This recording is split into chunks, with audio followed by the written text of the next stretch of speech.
update ko kayo guys sa aking inahin na buntis. Magtatatlong buwan na po ito guys. Oh, laki ng tiyan niya. Oh. Ayan diba?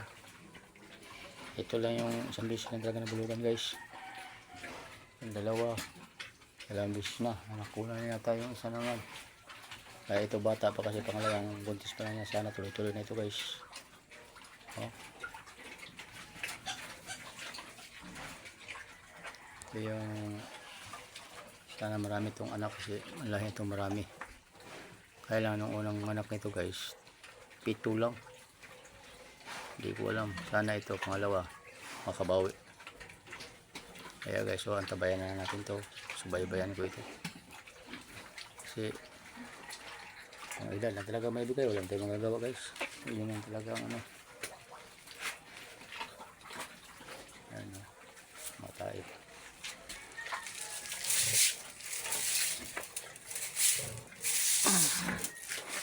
Tiyaga-tiyaga lang tayo guys sa pag-alaga ng mga baboy.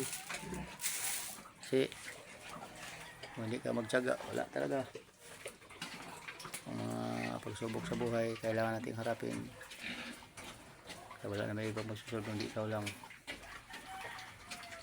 Mahirap din pala talaga guys magsulo sa isang pag-alaga ng baboy.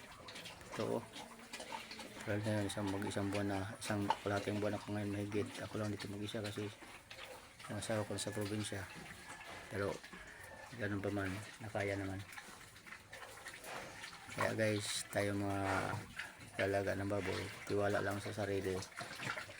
Huwag tayong magpadala sa stress, huwag tayong magpadala sa mga ano pa man na mga pag-iisip ng hindi, parang hindi ka nagkatiwala. Kailangan buuan loob mo sa ating katulad nito mga backyard. Dami ko mga pagsubok dito guys talaga. Isipin mo itong dalawa kong inahin, dalawang bisis pinaiay, pero okay, ganun pa man, okay lang din sa akin kasi hindi naman kahawak ang panahon. Just lang nakakalangan kung kaya ibigay ba niya sa atin o hindi. Kaya ito guys, ito naman natabayanan ko ito kasi ayong Mayo 14 o 12 mga anak na ito.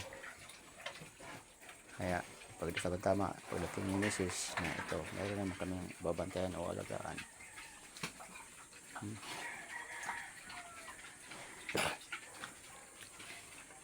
Sobrang sadal siguro, sobrang itang panahon guys. Kaya hindi nakabuo itong dalawa. Kaya pinuksan ko ang mga gilid dito, araw-araw labas-pasok ng hangin guys. Kahit na may hangin na labas-pasok, wala namang dinding maamoy ang kapaligyaran nito dahil meron akong pinapainom kanina na walang amoy. Kung sino yung magtanong kung anong dapat painom, mag-ano lang kayo sa comment section guys, sasabihin ko, magtanong lang kayo, sasabihin ko sa inyo. Ito ngayon, ngayon bibili na naman ako ng nag-order naman kami ngayon ng para dito kasi paubos na yung painom ko sa kanila. Mabisa talaga guys dito, kahit matulog ka pa dito sa loob ready. Kaya guys, tayong mga karamihan sa atin ay nagreklamo talaga mga kapitbahay natin, lalong lalo na sa mga alaga natin dahil aamoy talaga yan tuloy dito. Tikit-tikit ang bahay ko dito guys. Wala mo lang nagreklamo sa akin. Nung una bago pa lang kami may nagreklamo dahil hindi nila alam. Yung may sa kapapanood ko ng YouTube may na-search dyan, na-search ko, kaya yun, sinubukan ko. Talaga ng mga epektibo naman guys sa aking mga subscribers na ababot na ng 251 subscribers, sa aking mga followers na nandyan palagi.